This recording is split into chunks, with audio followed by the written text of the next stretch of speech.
habíamos terminado esta parte entonces. Bueno, vamos a dar comienzo entonces a esta reunión de estudio bíblico y lo vamos a hacer en el nombre del Padre, del Hijo y del Espíritu Santo. Amén. Vamos a los libros de historia, vamos a dar comienzo a los libros de historia con Primera y Segunda de Samuel. Primera y Segunda de Samuel, en el canon como lo tiene el pueblo judío, es un solo libro. Cuando se escribe, no es que Samuel escribió una parte primero y después escribió otra parte, sino que relata todo lo que abarca en la vida del profeta. Cuando era muy extenso para estar colocado en un solo soporte, entonces se escribió en dos rollos, porque no terminaba la historia, no alcanzaba a escribirse en un solo rollo, y por eso es que se escribió en dos rollos. Y cuando se hace la traducción, tanto la Septuaginta, que es la primera traducción que se hace del arameo y del hebreo al griego, la primera traducción que sufre o que ocurre en el Antiguo Testamento para nosotros, se traslada de la lengua original que estaba escrita, aramea y hebrea, a la lengua griega.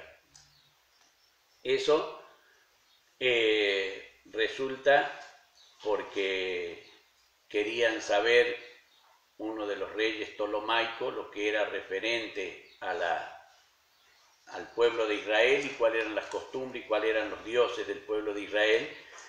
Por eso es que este rey manda a pedir desde Alejandría, que así se llamaba esa parte de lo que era la parte de Egipto, la parte de Alejandría, manda a pedir a Jerusalén que le manden los traductores para escribir en griego todo lo que era el Antiguo Testamento, para el pueblo de Israel, que se llamaba la Tanaj, ¿no es cierto? Manda que le escriban. Entonces el sumo sacerdote manda que cada tribu aporte 6 de los mejores eruditos que ellos tuviesen, y que aporten 6 personas para ir a hacer este trabajo que había sido requerido por el rey de Alejandría, por el Ptolomeo. Los envían allá a estos 72 varones, por las 12 tribus, 6 por 12, ¿no es cierto? Estos 72 varones llegan allá, el rey, queriendo saber si realmente era un libro de inspiración divina o no, hace que tengan un agasajo, una fiesta que dura 7 días, y después los pone a cada uno de las 72 personas en claustros separados, cada uno los lleva a una isla que hay enfrente de Alejandría, donde no tuvieran contacto con nadie, que no pudieran y no podían salir de ahí hasta no terminar de escribir todo el Tanaj, todo el Antiguo Testamento. Entonces él decía, después, que con los sabios que él tenía iba a cotejar, y que si había algún error en esos 72 escritos, entonces verdaderamente ese libro no había sido inspirado por Dios, porque Dios no iba a cometer errores. Y bueno, se hace la traducción y se coteja, y los 72 escritos fueron los 72 de la misma extensión, a ninguno le sobraba ni le faltaba ninguna letra. Entonces ahí el rey creyó que verdaderamente este era un libro inspirado por Dios, porque 72 personas puestas en departamentos, en distintas habitaciones separadas, que no pudieran tener contacto entre ellos, y escribir la misma cantidad de letras, porque por ahí uno puede tener el mismo relato, pero puede agregar o quitar letras en el relato, ¿no es cierto? Entonces, esto es lo que hizo que el rey Ptolomeo creyera que verdaderamente Dios era quien inspiraba a estas escrituras, y lo mandó así a reconocer y llega a Jerusalén, y bueno, en Jerusalén lo toman a esta traducción, la toman también como que fue una traducción veraz. Esto es un poco más largo, este relato, pero si ustedes lo quieren leer, lo buscan por internet y buscan lo que son las cartas que figura como carta a Aristarco, que era el bibliotecario que tenía el rey Ptolomeo en Alejandría. Ahí sale todo esto que yo les digo. Era un solo rollo. Cuando las 70 lo traduce, como es muy extenso, ocupan 2 rollos, entonces le ponen primera de Samuel y segunda de Samuel. Eso es lo que los ponen. Pero para el pueblo judío no. Josefo, cuando habla y escribe sobre lo que es las tradiciones de los judíos y todo, ellos saben, el pueblo de Israel, cuál es la primera letra de un libro, cuál es la primera palabra del libro, cuál es la primera letra del centro del libro, cuál es la palabra del centro del libro, cuál es la última letra y cuál es la palabra que forma la última letra. Ellos lo tienen todo estudiado así que dan fe de que era un solo rollo. Y no es que contenga cosas distintas, sino que por la extensión se les terminó el papel donde escribir, que no eran papel, que eran rollos de papiro, se terminó y comenzaron otro rollo a escribir. Y por eso es que, en base a esa traducción que se hace de la Septuaginta, que le decimos, que Septuaginta en griego quiere decir 70, porque como fueron 72 los traductores, quiere decir 70. Septuaginta, la primera traducción que se hace. Después de la Septuaginta, la segunda traducción que se hace, pero ya se toma, no se toma del arameo y del griego, sino que se toma directamente no se toma del arameo y del hebreo. La segunda traducción que se conoce, que se llama la Vulgata, se toma del griego y se traduce al latín, que era la lengua del vulgo, por eso se le da el nombre de Vulgata. Era la lengua del vulgo que hablaba el pueblo romano. Ahí también figuran estas traducciones, pero no con el nombre de primera y segunda de Samuel, sino que lo pone como Crónica de los Reyes, lo titulan ellos. El contenido es el mismo, cambia el nombre del libro que le dan nada más.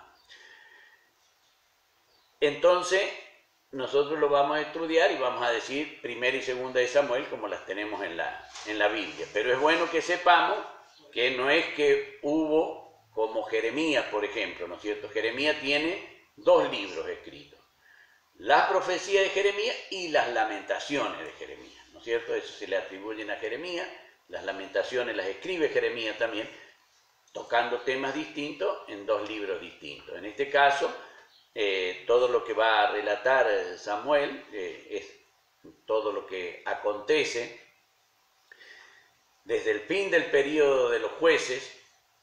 Relata la muerte del sacerdote Eliú, la muerte de los hijos, cómo el Señor lo llama a él al ministerio. Lo notable, el llamamiento de Samuel al ministerio, es que el Señor lo llama de noche cuando él se va a acostar. Entonces, vemos, y eso nos sirve a nosotros, a los que trabajamos en el Señor, que a la hora que vienen por ahí, a lo mejor para los demás pueden que no sean horas apropiadas, pero por ahí hay que levantarse a las 2, las 3 de la mañana, ministrar con algún hermano, alguna hermana que viene a buscar oración, y bueno, uno se levanta porque el Señor lo llamó a Samuel a ministrar también cuando era la hora del reposo, cuando era la hora del descanso, ¿no es cierto? Entonces, en base a eso, yo a la hora que llegan, por más que sea fuera de hora, si uno tiene que ver que Dios usaba así, otro podrá decir, tienen todo el día para venir. Y podrán tener todo el día para venir, pero Dios lo llamó a Samuel cuando Samuel se iba a acostar. Y Samuel creía que lo llamaba el sacerdote, iba y se presentaba delante del sacerdote hasta que Eliú se dio cuenta y dijo, no, cuando te llame, decía, habla Señor que tu siervo oye. Y así es como fue el llamamiento de Samuel al ministerio. Y de ahí comienza ya, desde ahí en adelante, comienza a relatarse todo el ministerio que tiene Samuel. Samuel lo quería mucho a Saúl. Saúl era el primero de los reyes que Dios había escogido cuando precisamente el pueblo rechaza.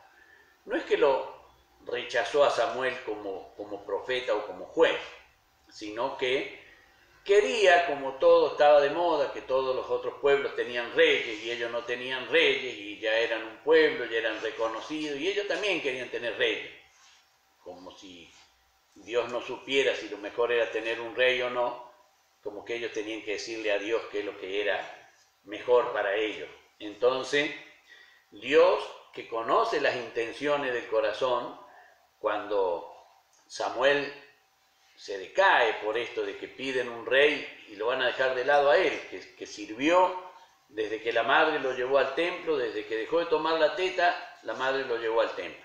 Y ahí quedó en el templo.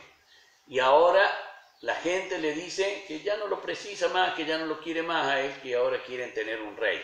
Él era un profeta, era un juez y era quien gobernaba. Entonces él va en oración a Dios y Dios le dice, no te despreciaron a vos, me despreciaron a mí. Entonces ahí es donde el Señor consuela a Samuel, sabiendo el Señor que la intención no era deshacerse de Samuel, la intención era deshacerse de Dios, ¿no es cierto? Por eso se dice que hasta acá, en la época desde que Moisés toma al pueblo de Israel por mandato del Señor, lo saca de Egipto, hasta el reinado de Saúl, el pueblo de Israel tenía un gobierno teocrático, se le llama, porque teo quiere decir Dios y kratos, el que gobierna, ¿no es cierto?, el teocrático, que Dios era quien gobernaba, que lo hacía a través de precisamente los primero Moisés, los profetas, después vino con Josué, que no era un profeta, pero era el ayudante de Moisés. Después vinieron los jueces en Israel y en ese periodo de los jueces, cuando desaparecen los jueces, ahí entonces ya empieza el ministerio de Samuel. El pueblo rechaza a Samuel, entonces ya después de ahí no hay más relato de la actividad de Samuel, porque comienzan la actividad de los reyes, aunque hay en el libro de Samuel, pone cuando él es ordenado por Dios de que unja a Saúl, es ordenado por Dios que vaya y unja a David. Todo esto es lo que se relata en primera y segunda de Samuel. Y está escrito, como le digo, en orden cronológico en la parte desde que viene relatando el Señor de la salida de Egipto. De la salida de Egipto, ¿no es cierto?, todo lo que marca Éxodo, Levítico, Número y Deuteronomio, que esos libros son contemporáneos, ¿no es cierto? Después ya viene con Josué, también, que pasa a ser contemporáneo, pero es cronológico porque sigue el relato de lo que Moisés hace. Después ahí viene ya el periodo de los jueces, por unos 400 años más o menos que gobiernan los jueces en Israel. Ellos también están escritos en forma cronológica, llega a la parte de Samuel siguiendo en el orden cronológico, cómo se van dando las cosas, hasta ahí viene todo, hasta que llega la deportación a Babilonia, después sigue en orden cronológico los últimos libros de historia, donde Esther, Esdras y Nehemías relatan donde ya termina todo ese periodo, por eso se le llama a ellos posexílicos. En esta partecita que estamos viendo de cuál es lo que podría interesar o cuál es lo que podría llamar la atención de lo que estamos viendo, qué es lo que puede llegar a interesar para que podamos detenernos y ver. ¿Por qué el pueblo no lo quería a Samuel? En realidad, como Dios le dice a Samuel que lo habían despreciado a Dios, querían ellos, como todos los demás reyes, como todos los demás pueblos tenían reyes, pero en realidad no es que les gustaban los reyes que tenían los otros pueblos, sino que les gustaba la idolatría que tenían los otros pueblos. Entonces, ellos habían conocido y habían servido a un Dios que lo habían visto realizar milagros durante muchos años, todos los días. Entonces para ellos se les volvió normal, o sea, todos los días, hubiese viento, lluvia, nieve, frío, calor, todos los días el Señor mandaba el maná, todos los días. No porque había viento y decía, oh, se nos fue el maná allá lejos, no.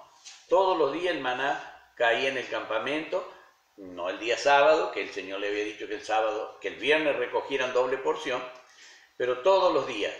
Ellos vieron durante 40 años, todos los días, vieron los milagros de Egipto, vieron los milagros de cuando el río de Jordán desbordaba, que ellos pudieron pasar en seco, vieron los milagros de las caídas de la torre de protección del muro de Jericó. Ellos vieron todos esos milagros que Dios había hecho, pero no querían servir a esos Dios.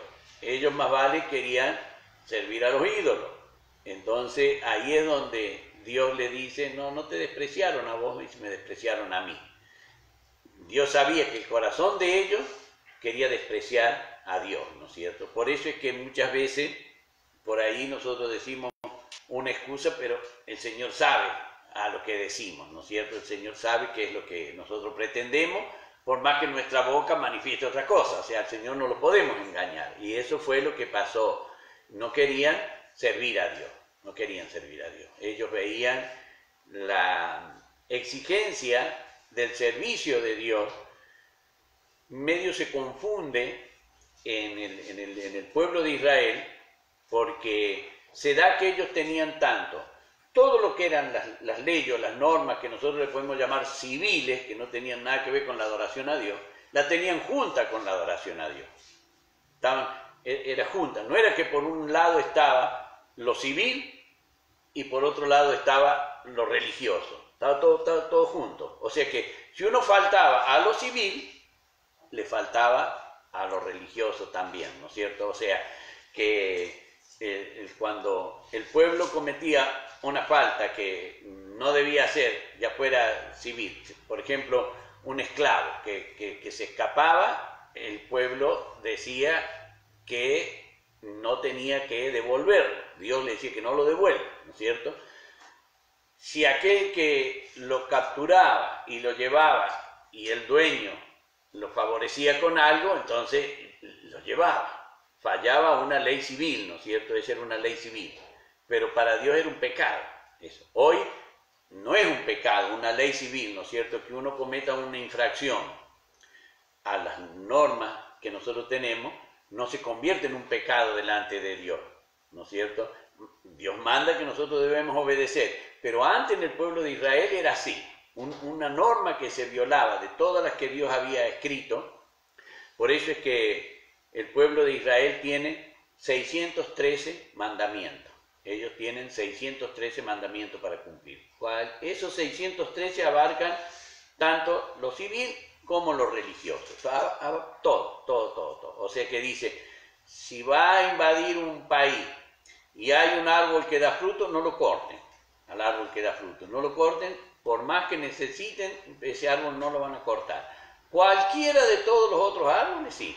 Todo que no dé fruto, que no sea comestible, sí, lo podían cortar, pero no podían cortar el árbol que diese fruto, ¿no es cierto?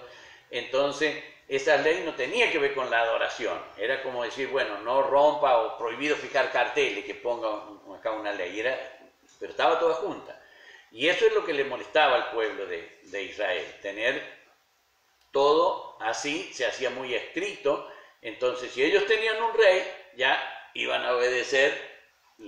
Y Dios le dijo, bueno, ahí van a tener un rey, van a ver que va a tomar de sus hijos, va a tomar de sus hijas, va a tomar de su ganado, y es lo que sucede con el reinado de Saúl durante 40 años en Israel, ¿no es cierto? Hasta que Saúl se hace desobediente, y entonces a Dios, y ahí es donde Dios lo quita por la desobediencia. Le dice, por cuanto no obedeciste a mi palabra, por boca del profeta.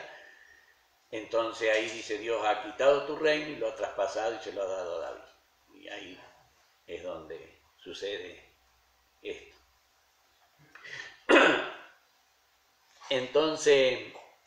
Lo que usted contaba recién de los traductores que sí, hicieron eso, sí. Eso fue después, ¿no es cierto? ¿No fue ¿Después cuándo? A ver, ¿fue contemporáneo en la época de Samuel? No, eso fue en lo que de la carta de Aristarco, eso fue cuando Felipe III, el papá de Alejandro Magno, gana todo el territorio y ahí sale el imperio griego. Con el imperio griego, cuando se establece el imperio griego, pone en Egipto, pone la dinastía ptolomaica a reinar en Egipto. Y ahí es donde la biblioteca más grande que había en el mundo en ese tiempo era la biblioteca de Alejandría, que estaba en Egipto, ¿no es cierto? Se llamaba Alejandría esa parte. Esa era la biblioteca más grande. El rey Ptolomeo le manda a preguntar al bibliotecario de los libros qué es lo que había, cuál estaba y qué es lo que le faltaba. Entonces le dice que le falta la Tanaj, el libro del pueblo de Israel. Ahí es donde Ptolomeo manda a pedir a Jerusalén, al gran sumo sacerdote de Jerusalén, que le envíe traductores para hacer esto. Esto sucede unos 320 años antes que nazca el Señor Jesús. ¿Y eran los únicos 2 libros que faltaban? No. A ver, ¿faltaban de dónde? De lo que ellos ya tenían escrito o de lo que ellos tenían que traducir. No, estos libros no era que faltaban, sino que estaban escritos en un solo rollo. Ellos copiaron, escribieron todo, se le acabó el rollo, empezaron otro. Por eso es que lo que nosotros conocemos como el Pentateuco, ¿no es cierto? Pentateuco viene también del griego, penta quiere decir 5, teucos quiere decir caja, que eran 5 cajas donde se guardaban, cuando se terminaba el rollo donde no podían escribir más, doblaban ese rollo y empezaban a escribir otro. Entonces, terminaba un rollo y por eso es que los libros judíos se llaman como empieza la lectura del primer libro, ¿no es cierto? Se llama Génesis, que nosotros le decimos por lo griego, porque dice en el principio, ¿no es cierto? El pueblo de Israel, Bereshit, en el principio en hebreo, ellos lo llaman así. Después el Éxodo, estos son los nombres, le llaman así, y así le pone el pueblo de Israel, ¿no es cierto? Pero relata lo mismo, por eso es que es como si uno llevara un diario, ¿no es cierto? Es como si Moisés llevara un diario de los acontecimientos. Cuando se traducían, bueno, este es el primer rollo, le pusieron un nombre. Este es el segundo rollo, le pusieron otro nombre. Este es el tercer rollo, le pusieron otro nombre. Y cuando le unieron, ¿por qué le ponen Biblia al libro? Bueno, porque la palabra Biblia viene de una palabra griega que la palabra se llama biblión, ¿no es cierto? Biblión significa en griego biblioteca, que nosotros le decimos biblioteca en castellano, porque está compuesto, una biblioteca está compuesta por muchos libros, ¿no es cierto? Contiene muchos libros. Como esto contenía muchos libros, tenemos que recordar que la palabra libro no existía, no existía la palabra libro. Se llamaban escritos, porque sí, escritura había, de distintas formas, pero escritura había, en distintos soportes, en tablillas de barro, en piedra, en papiro, en pergamino, que se escribió después en pergamino, ¿no es cierto? Muchas escrituras estaban en caña, muchas escrituras en bambú, hay escritas también, o sea que soporte había, ¿no es cierto? No se llamaban libros, Antes de llamarse libros se llamaron códices, porque estaban cosidos cada una de esas cosas para que no se perdieran, ¿no es cierto? La palabra libro es muy nueva, ¿no es cierto? Entonces en la traducción decían los escritos. Ahí venía, y me perdí cuál era la pregunta por explicar eso. ¿Cuál era la pregunta? ¿Por qué se llamó Biblia? Entonces, como había muchos escritos diferentes, estaba todo lo que eran los libros de Moisés, estaban todo lo que eran los libros de historia, estaban todos los que eran los libros poéticos, estaban todos los libros que eran de los profetas mayores, los libros que eran de los profetas menores. Había esos 39 libros o escritos. Por eso cuando se juntaron todos en un solo, por eso es que le llamaron Biblia, que quiere decir colección de libros. Pero hay algunos que tienen una sola carilla, no llega, uno no va a comprar un libro de una sola carilla, ¿no es cierto?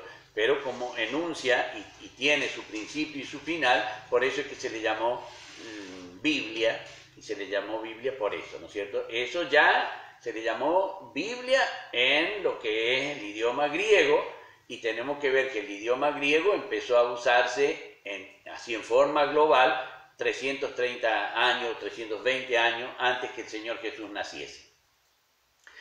Ahí ya se empezó y se empezaron a usar, y todos hay escritos. Cuando el Señor Jesús nació, ya se usaba y todos hablaban el griego, todos, porque ese era el idioma del imperio que gobernaba. Cada cual podía hablar en su lengua vernácula, entre su familia, entre sus parientes, entre sus iguales, hablaban en su lengua natal, ¿no es cierto? Cada cual. Pero si ibas a comprar y el que te atendía era un griego y era un hebreo, no le hablaba en hebreo, le tenía que hablar en griego. Por eso es que se admiraban los sacerdotes de la sabiduría del Señor Jesús. Dice, ¿cómo saben letras si nadie le enseñó? Bueno, pero él que había escrito todas las cosas, había mandado que no precisaba que alguien le enseñara, ¿no es cierto? Entonces, eso es lo que llamaba la atención. Por eso es que mucho y la mayoría de los teólogos dicen que cuando el Señor Jesús lee en la sinagoga y toma para leer, lee el texto que está traducido en la Septuaginta. De ahí toma, ¿no? No leyó en hebreo ni leyó en griego, porque ya eran idiomas que ya habían dejado de estar para el pueblo. Únicamente los escribas y los doctores de la ley podían ir a leer esos libros, esos escritos. Los demás no tenían acceso porque no tenían el conocimiento. Esto ya se ve cuando nosotros lleguemos a leer en Esdras y en Nehemías, cuando encuentran el libro de la ley y los levitas, que sí ellos seguían leyéndolo, encuentran el libro de la ley y lo leen, todos se largan a llorar porque no saben lo que dicen.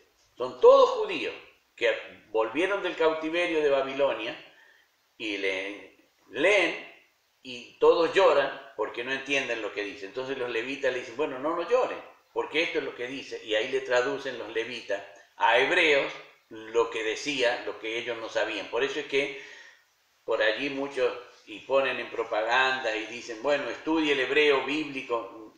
No era así. Debe ser bíblico ahora. O sea, claro, podría haber sido ahora, sí, pero no era lo que se escribió y no era lo que sabía y no era lo que hablaban, ¿no es cierto? Por eso es que tienen tanta importancia en la teología los masoretas. Los masoretas eran judíos, que masoreta quiere decir punteador. Si nosotros lo traducimos al castellano, un masoreta es un punteador. Un punteador era aquel que reconocía y separaba lo que era una letra, lo que era una sílaba o lo que era una palabra. Entonces, donde era una letra, tenía un lugar donde señalaba un punto y por eso se le llamaba punteador, ¿no es cierto? Donde era una sílaba, donde era una palabra. Y así señalaba. Eso eran los masoretas, eran los que podían decir y leer y entender lo que decían. Recuerden que el idioma hebreo y el idioma arameo, cuando lo escribieron, no tenían vocalización. Cada una de las letras de las consonantes, cada una de las consonantes tenía su sonido, pero no tenía vocales. Entonces uno podía leer lluvia como podía leer llave. Entonces tenía que un masorete decir, no, acá se pronuncia así. Y eso lo hacían los masoretes. Por eso era que era tan difícil. A nosotros nos es fácil porque la tenemos en castellano. Y eso es lo que pasó con la palabra bautismo. ¿No es cierto? Eso es lo que pasó con la palabra bautismo. Cuando traducen, el pueblo de Israel nunca tomó como un rito la inmersión, nunca. Porque ellos vieron que las aguas sepultaron a todos y murieron todos. Cuando cruzaron el mar, el agua tapó a los egipcios y murieron todos. Entonces en los ritos de ellos sí estaban los lavamientos, que se llaman.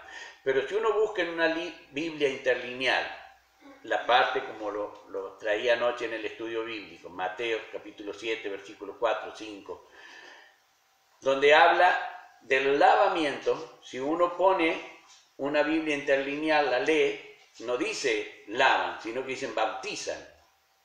Si no se bautizan las manos, no comen, dicen. Cuando vienen de la plaza, si no se bautizan, no llegan a la casa, ¿no es cierto? Si no bautizan el vaso, no lo usan. Si no bautizan el jarro, no lo usan. Si no bautizan, acá ponen lavamiento, ¿no es cierto? Porque era la acción que hacían. Por eso le dicen, ¿por qué tus discípulos comen pan con las manos inmundas? Le dicen al Señor. La palabra que ellos ponen inmunda ahí es no bautizadas, pero la traducen como inmunda, ¿no es cierto? Usan la traducción para no bautizadas, ponen inmunda. Pero al leerlo en el interlineal, en el griego, las Biblias interlineales tienen escrito en castellano y abajo escrito en griego lo mismo. Entonces ahí se ve lo que dice cada una de ellas. Y eso le trajo tanta confusión porque en el surgimiento de la iglesia bautista estudió y dijo, no, bautismo viene de baptos, que es un verbo irregular griego, que quiere decir sumergir. Sí, dentro de todo lo que significa la palabra bapto, quiere decir sumergir, lavar, teñir, señalar, según cómo vaya la frase. O sea, nadie va a sumergir una cama y después se va a ir a acostar. Sí, rociaban arriba de la cama y después se acostaban, si no, no se acostaban. El Señor Jesús entonces no fue sumergido en el... No fue sumergido, no. Es más, ¿usted, hermano, conoce los ríos en Chile? ¿Algún río en Chile? ¿Cómo? ¿Conoce algún río en Chile usted? Sí. Que usted haya visto, haya estado cerca de un río. Sí. Bueno, si un río de esos que usted conoce se pone hasta que el agua le entre a la cintura, ¿usted puede estar parada? Depende si no va corriendo tan fuerte.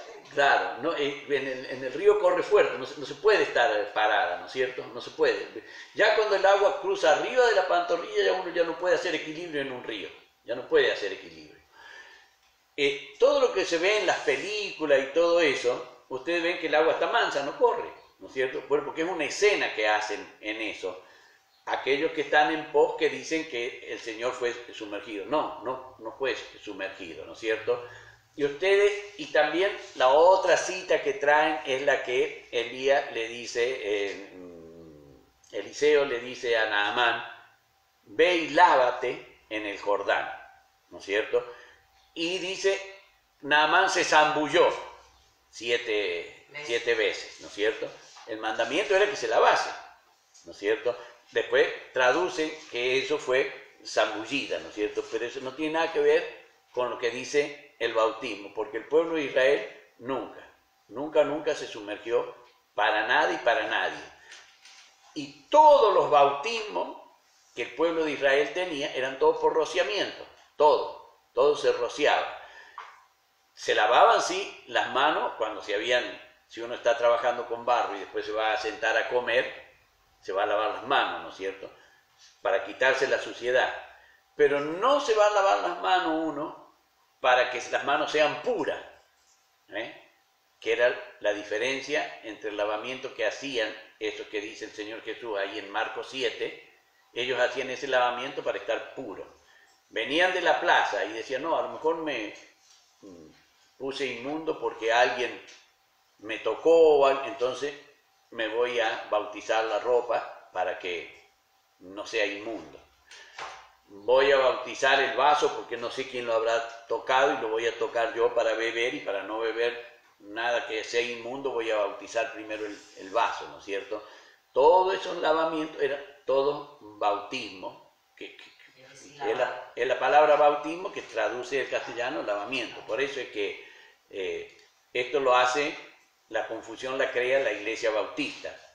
Pablo fue bautizado en la casa donde estaba esa misma noche. O sea, no es que esperó al día que amaneciera y que fuera a un lugar a bautizarse, sino que ahí donde estaba tomaron agua Ananías tomó agua y lo bautizó a Pablo esa misma noche ahí en ese lugar. No es que lo llevó a otro lado. En la historia de la iglesia, cuando la iglesia tiene que estar oculta en las catacumbas en Roma, se bautizaba en las catacumbas, que no había, ni se veía la fisonomía de quien se bautizaba, ¿no es cierto? Hacían confesión de fe y los bautizaban ahí. El primer día, después de la cura del paralítico, donde da Pedro el sermón, ese día solamente se bautizaron 3.000. Entonces, ¿cómo hacen? Están ahí en el templo, escuchan la predicación. ¿Cómo hacen para bautizar a 3.000? El rociamiento, como hacía Moisés, había algunos que ni los tocó el agua, pero como antes cuando no los tocaba la sangre que Moisés rociaba, ¿no es cierto? Entonces se consideraba que eso era el bautismo. Entonces, para que nos quede claro para la clase que viene, si quieren buscar algo para que sigamos con lo que es de Samuel y ver lo que tiene y lo que contiene el libro de Samuel, antes de pasar a las crónicas, a los relatos que vamos a ver después de Samuel, donde dice Primera de Reyes y Segunda de Reyes, Primera de Crónicas y Segunda de Crónicas, que son bastante similares. Lo que tiene Crónica relata de lo que abarca el segundo libro de Samuel y los distintos hechos que hacen los reyes en Israel y en Judá, ¿no es cierto? Donde ya el reino se había dividido, con Salomón se divide el reino, y ahí eso está relatado también en esos otros 4 libros de historia que se llaman así. Así que hasta acá vamos a dejar el estudio de hoy, pero si ustedes ven y quieren saber algo de esto, me lo anotan o me lo pasan para que después no perdamos tiempo acá.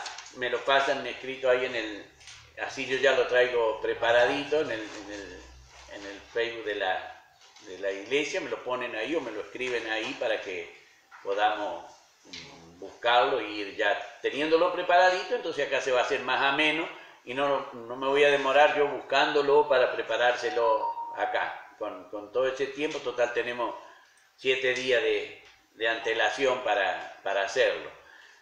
Pastor, todos llevaban, mientras sucedían los hechos, mientras Moisés caminaba, José caminaba, todo lo que iban, todos llevaban un escriba o algo así para ir asentando lo que pasó. No. Y después volcarlo y tener hoy nosotros lo que conocemos, la vida de cada uno de ellos, la historia. No, a Moisés le dio la orden el Señor escribe. Ajá. Lo que sí, muchos teólogos dicen que Moisés juntó gente y mandó a escribir.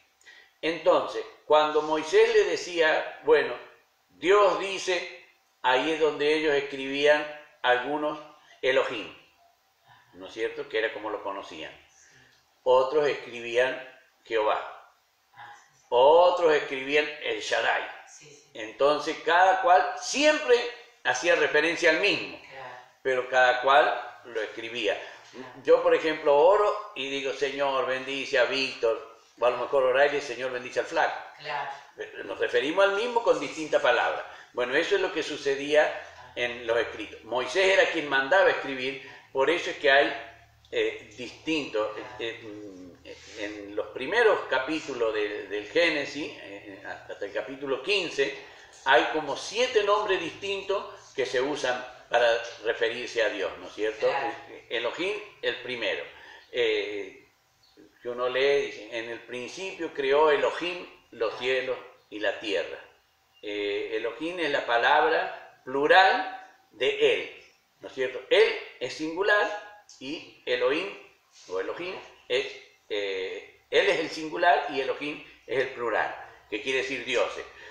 Por eso es que concuerda, si nosotros leemos, en el principio creó Dios los cielos y la tierra, estamos haciendo idea de la unidad, ¿no es cierto? Sí. Dios. Pero no nos concuerda la frase cuando dice, y dijo Dios hagamos. Claro.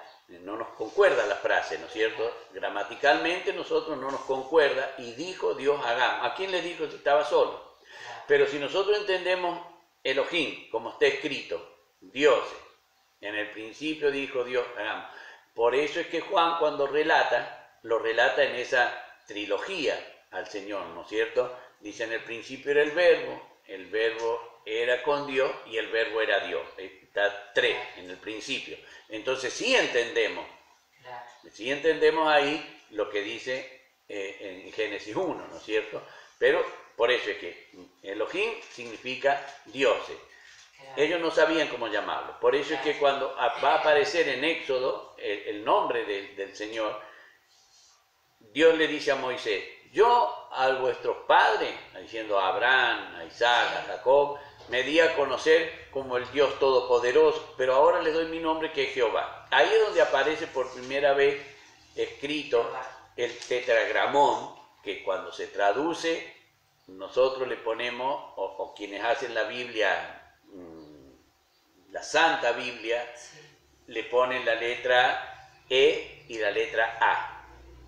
4 consonantes escriben. El pueblo de Israel no escribía el nombre de Dios porque no podían tomar el nombre de Dios en vano, entonces ellos ni lo escribían, ni lo pronunciaban, así que no se sabían, ni se sabe hasta el día de hoy cómo se pronunciaba. 4 consonantes escriben ellos. Quienes escriben en la Sagrada Biblia, que es la que usa la Iglesia Católica, ellos le ponen las vocales, la E y la A, le ponen la A y la E, y por eso ellos leen Yahvé. Donde nosotros leímos Jehová, ellos leen Yahvé, ¿no es cierto? En el mismo texto, en el mismo versículo, en el mismo capítulo, nosotros vamos a leer Jehová y ellos van a decir Yahvé. Pero va a decir exactamente lo mismo, nomás que va a cambiar el nombre. Son las 4 letras que las vocalizaron de forma distinta. Uno, las vocalizaron de la forma como más se acentúan la vocal que más se acentúa, que por eso le pusieron G, que la E es de las vocales la más acentuada, y lo otro como están ordenadas. Primero la A, ya, B, después A, E, ya, ahí, y así es como está la traducción. ¿Amén? Amén. Vamos a dejar entonces este estudio bíblico y lo hacemos con 3 gloria a Dios. ¡Gloria a Dios! ¡Gloria a Dios! ¡Gloria a Dios que vive y reina para siempre! Que el Señor nos bendiga.